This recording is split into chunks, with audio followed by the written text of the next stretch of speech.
अंतस नगर शाखा सागर की प्रस्तुति कलाओं की विविधता का उत्सव अखिल भारतीय अंतस महोत्सव कवि संगम गीत संगीत एवं सम्मान सौजन्य सुकृत मेडिकोज बस स्टैंड सागर।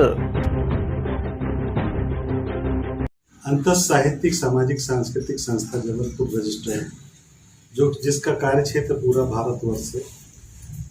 नगर शाखा सागर में इसका पहला आयोजन है जिसका कार्यक्रम है गीत संगीत कवि सम्मेलन और भूतपूर्व सैनिकों और वृद्धजनों का सम्मान।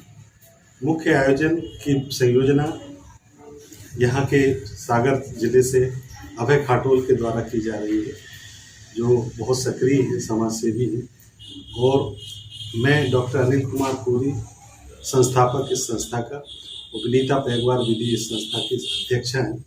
इन सभी के माध्यम से ये कार्यक्रम संयोजित हो रहा है रविंद्र भवन में 22 तारीख को, 22 फरवरी दिन शनिवार को। मूल उद्देश्य ये होता है कि जो हमारे जो अपने जो कवि हैं जो पूरे देश भर में अनेकों कार्यक्रमों में शरीक हो रहे हैं और अपने साहित्य के क्षेत्र में अपनी संयोजनाएं अपनी कृतियां पब्लिश करा रहे हैं और उसके माध्यम से बहुत सारे ऐसे संदेश देते हैं, उनको मंच पर लाना और उनके आने से मंच की गरिमा भी बढ़ जाती है क्योंकि उनका साहित्य सृजन बहुत विराट होता जा रहा है। इसके साथ साथ नगर के और पूरे देश के ऐसे विभिन्न क्षेत्रों से कलाकार जो कि नॉन प्रोफेशनल्स हैं लेकिन उनकी विधाएं जो हैं वो आपको देखने मिलेंगी मंच के माध्यम से।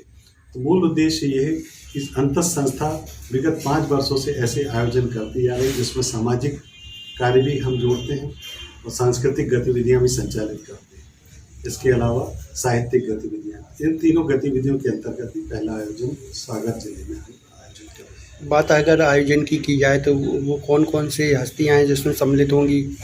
इसमें मुख्य रूप से जिनको हमने आमंत्रित किया है मुंबई से गीतकार गायक और संगीतकार अविरल कुमार जिनकी शीघ्र ही एक पिक्चर जिसमें उसने संगीत का निर्देशन किया है वो रिलीज़ होने वाली है, वो मुख्य रूप से शरीक हो रहे हैं, वो इस कार्यक्रम में सम्मिलित हो रहे हैं।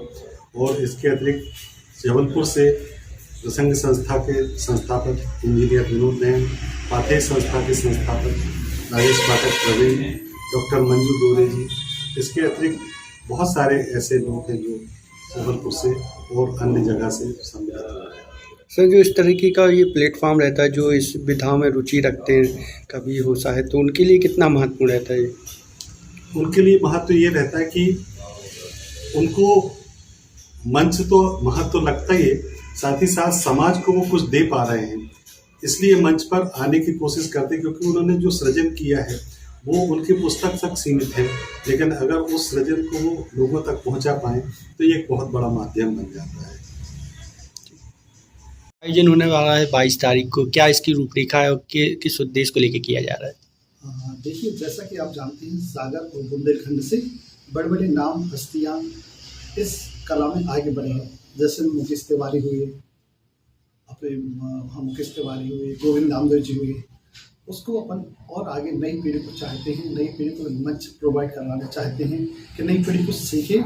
और ऐसे कई कलाकार आपने देखे हैं जो कहते हैं पहले बाथरूम सिंगर है, उनको डर लगता है कि मंच पे कैसे आए। ये जो संस्था है नए नए कलाकारों को मंच देती है। तो अंतस संस्था जो है उसके साथ सागर के जो सुकृत मेडिकल के सौजन्य से यह पहला आयोजन सागर में हो रहा है। सागर के सभी वासियों को हम हार्दिक स्वागत करते हैं, वंदन करते हैं, अभिनंदन करते हैं। शनिवार सायं 6 बजे से रात को 10 बजे तक यह आयोजन रविंद्र भवन में आयोजन हो रहा है। सागर के कलेक्ट्रेट में जन सुनवाई के दौरान बांद्री निवासी एक युवक ने सार्वजनिक उपभोक्ता राशन प्रणाली के तहत राशन उपभोक्ताओं को दिए जा रहे नमक में मिलावट की शिकायत प्रशासन से करते हुए उचित कार्रवाई की मांग उठाई। शिकायतकर्ता फरियादी नमक के 2 पैकेट अपने साथ लेकर जन सुनवाई में पहुंचा। उसका आरोप था कि नमक में मिट्टी और रेत दोनों का मिश्रण है जो स्वास्थ्य के लिहाज से घातक है और इसके सेवन करने से स्वास्थ्य पर विपरीत प्रभाव भी पड़ेगा। उसने इसको लेकर कुछ तर्क भी प्रस्तुत कर नमक की जांच की मांग की प्रशासन के समक्ष रखी। इस बात की जांच करवाने के लिए उसने अपनी बात प्रशासन के सामने रखी, जिसके बाद मामले में तत्काल प्रशासन ने शिकायत की गंभीरता को भांप जांच के लिए खाद्य अधिकारी को मौके पर तलब किया, जिनके द्वारा फूड सेफ्टी वैन के माध्यम से नमक के सैंपल के नमूने का परीक्षण भी किया गया। खाद्य अधिकारी के मुताबिक जांच के लिए नमूना लिया गया है, जिसकी रिपोर्ट के आधार पर आगे की कार्रवाई होगी और मिलावट पाए जाने पर कार्रवाई की जाएगी।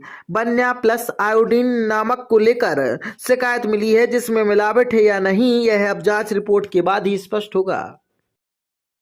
अभिषेक नाम है सर। कहाँ से आए थे? बांद्री से। ये नमक क्यों लेके आए हो?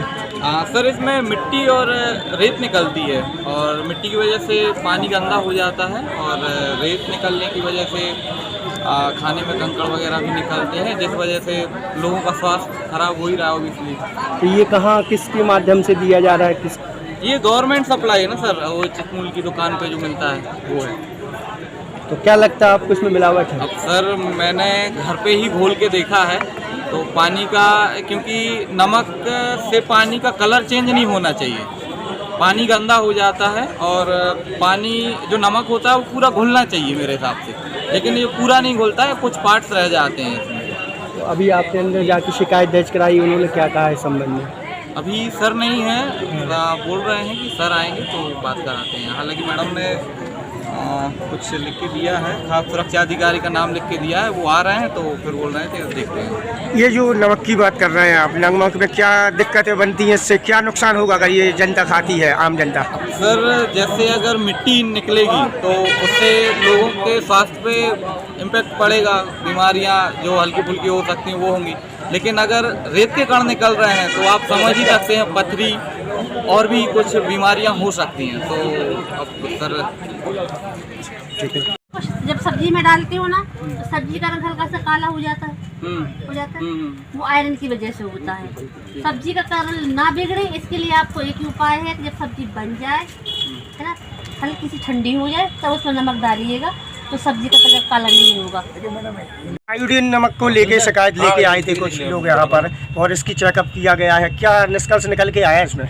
इसमें चूंकि ये फोर्टिफाइड नमक है तो आप जिसको कंकड़ कह रहे हो सकता है वो कंकड़ ना ही हो, लेकिन इसके भी हम जांच करवा ले रहे हैं। ये क्योंकि इसमें प्राथमिक स्तर की जांच होती है मेरी लैब में, इसमें और गहराई से जांच कराने के लिए इसका नमूना जांच के लिए भेज रहे हैं। मैडम अगर नमक में मिलावट पाई गई तो क्या कार्रवाई होगी आगे? तो जो विधि अनुसार जो कार्रवाई होगी वो होगी। ये भारत सरकार इसकी, मध्य प्रदेश सरकार इसको दे रहा है कि जनता तक पहुँचे, और इसमें यदि कोई भी गड़बड़ निकलेगी तो इसमें विधि अनुसार जो भी कार्रवाई उचित होगी वो की जाएगी। मैडम अभी आप कह रही थी कि ये जो गाड़ी चल रही है इसमें आप सैंपल चेक करवा सकते हैं, क्या व्यवस्था है? इसमें ये है कि आपको अपने घर का दूध, मसाले, नमक या कोई भी खाद्य पदार्थ की जो प्राथमिक जांच करवाना है, तुरंत आपको इसकी रिपोर्ट भी मिलेगी। मात्र 10 रुपये की रसीद कटवाना है आपको। ये मैडम बैन कहाँ अवेलेबल होगी? ये आप संभाग में मूव करती है तो सागर में 10 दिन रहती है, महीने के शुरू के 10 महीने में, मतलब हर महीने की शुरू के 10 दिनों में सागर में ही रहती है। मैडम अभी आपने बताया था कि सब्जी बनाते समय पे सब्जी जब बन जाए, ठंडी हो जाए, उसके बाद नमक डालें। ये एक्चुअली बहुत से लोगों की शिकायत रहती है कि बान्या प्लस सब्जी में डालते हैं तो इसमें सब्जी काली हो जाती है। वो इसलिए हो जाती है क्योंकि इसमें आयरन है, तो इसको आपकी काली की सब्जी की रंगत ना बदले, इसके लिए आपको सब्जी जब पक जाए, हल्की सी ठंडी हो जाए, तब आप इसमें नमक डालिएगा, तो फिर वो आयरन की वजह से काला नहीं होगा। क्या शुभ नाम लिखती हैं, किस पद पे हैं? मैं प्रीति राय, खाद्य सुरक्षा अधिकारी सागर।